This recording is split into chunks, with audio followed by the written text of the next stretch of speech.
Hello everyone, I hope you're having a great day today. So today we are doing a contemporary modern build that's inspired by a house that I saw on the latest series of Grand Designs. So it's a 5-story, sort of really small, you can imagine it, they'd bought a plot of land in the east of London, and they had a really small section between other houses, and they sort of tried to make the biggest house they can by sort of digging into the ground and sort of going up a few floors. So it's quite a small little house that you could imagine squeezing in somewhere like that in the city. So I kind of started off building all the different layers. This house is actually a bit wider than the house that they actually created, so there's a few more rooms than the actual original one, which makes it a bit more playable in The Sims. But just adding in the staircases, I did kind of want each staircase to have a sort of well in between so you could see all the way through to the different floors, but every time I tried to add a staircase to kind of delete the bit under the stairs, it kind of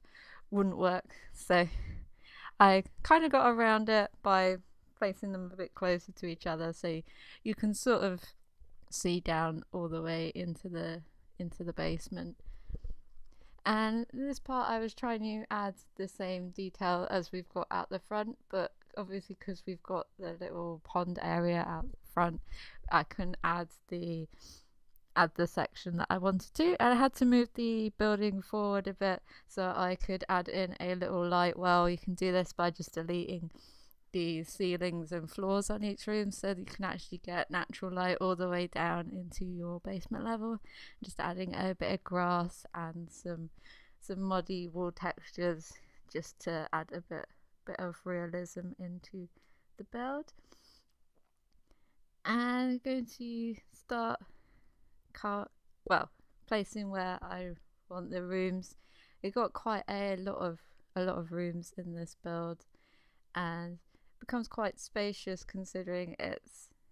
quite a small area, and I don't normally do sort of more modern sort of plain builds because I tried to limit myself to only using whites and sort of creamy sort of colours. So now I think we're going to work on the kitchen next. I did start off using those more industrial counters, and I was like, no, it has to be the nice white ones that we have, and sort of changed up with the adding a bit of warmer colours by using the grey counters. There's not too much counter space here because it is quite a small room. It's supposed to be like an open plan sort of kitchen, dining room, and sort of a living space, but we do work on sort of a more cozy sort of family TV room that goes in the basement part, because you probably wouldn't want to have a TV up here because you get quite a lot of natural light in here. And using the scale down tool was amazing in this build because it's quite small, so I could scale down a lot of the objects I wanted to use to pop it in and actually get it to fit into the area. And I made sure that they had a little balcony at the top so you can actually appreciate the view from the 3rd floor, but it's quite a small balcony. I do put a seat out there so you can have a sit down, but there wasn't too much space out there, so that's why I in the end I created a little outside space that we'll see in a bit. And then we're going to work on the first bedroom. I can't decide whether this is the master bedroom or sort of a teen guest bedroom type of thing. It's got an ensuite bathroom in it, and we're trying to keep it to sort of whites and the sort of nice light woods, adding in a lot of greenery as well to bring in the colour, and using the big city living paintings as well to bring in some pops of colour, because it's quite hard for me to use just plain colours, because I do like using a bit of colour on the wallpaper and stuff, but I try to limit myself as much as possible in this build, just to try and keep it authentic to how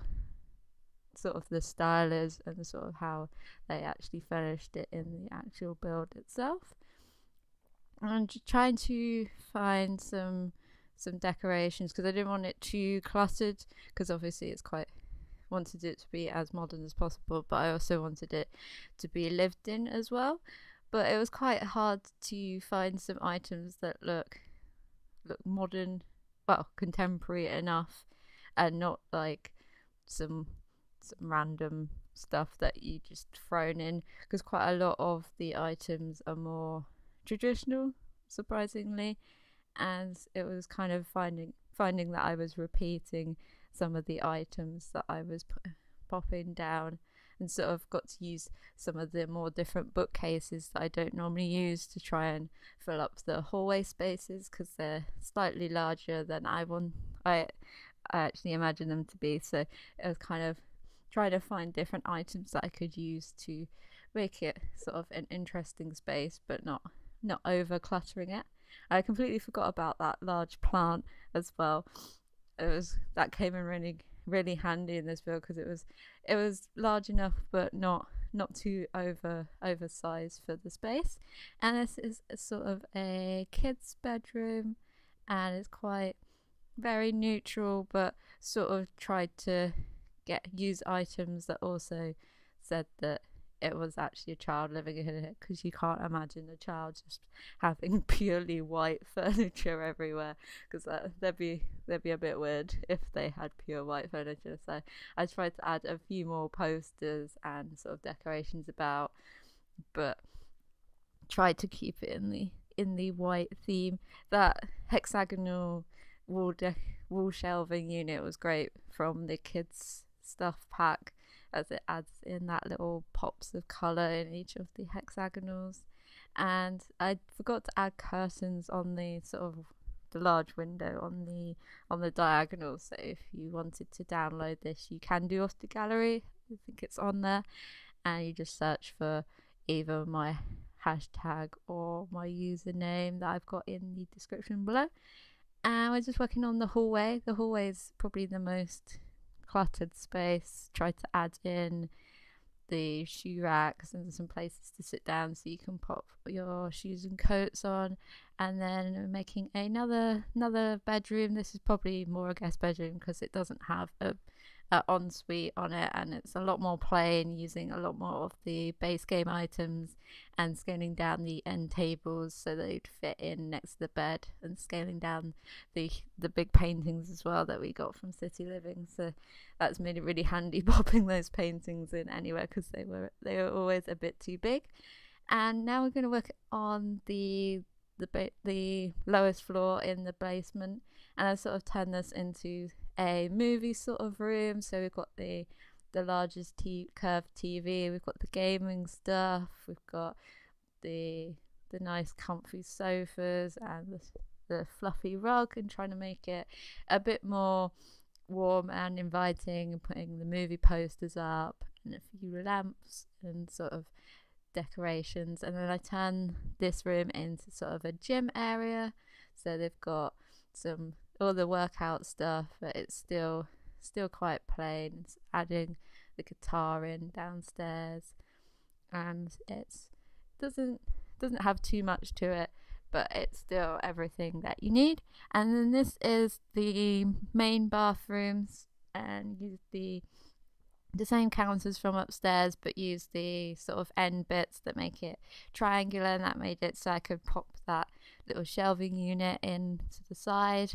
and sort of keeping it all white, but wanted to add the greenery back in. And it was kind of hard to place a rug, because I had the half wall in, so I had to use a bit longer rug than I would normally put in that space. And then this space was a bit awkward, because it was kind of a nothing space, because I couldn't fit in an extra room, so I kind of turned it into a little office sort of reading space, where I've put the sort of poofs under the side table to make it look like an actual table, but your Sims won't be able to use that one. And then we work on the outside, so I just add a little sofa in and sort of change up the space because I realized you couldn't fit anything up there, and I wanted to put an outside eating space. So I kind of take the back end of the building and sort of create a little outside eating area, and sort of wanted to make it quite private but also have enough light as well.